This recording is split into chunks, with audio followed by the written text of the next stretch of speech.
Suppose to அப்படின்னா செய்ய வேண்டி இருக்கிறது, நடக்கணும் ஒரு விஷயம். ஓகேவா? ஸோ இதை வச்சு சில சென்டென்சஸ் பார்க்கலாம். நான் இப்போ கிளம்பணும். I am supposed to leave now. நீ இப்போ படிக்கணும்.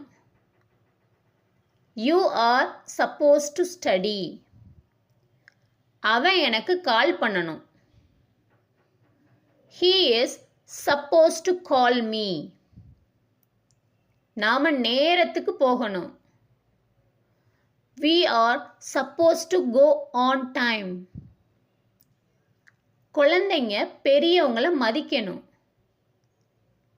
Children are supposed to respect elders. So இங்கே ஒரு விஷயம் என்னன்னா, children அப்படின்றதே ப்ளூரல் தான். ஓகேவா? ஸோ சில்ட்ரன்ஸ் அப்படின்னு வரக்கூடாது, சில்ட்ரன் தான் சொல்லணும். ஸ்டூடெண்ட்ஸ் சொல்லலாம், பட் சில்ட்ரன் அப்படின்றது ப்ளூரல் ஃபார்ம். இப்போ உங்களுக்கான ஒரு கொஸ்டின், நீ எனக்கு உதவி பண்ணணும். ஸோ இதை எப்படி சொல்லலான்ட்டு நீங்கள் தான் கமெண்ட் பாக்ஸில் கமெண்ட் பண்ணணும்.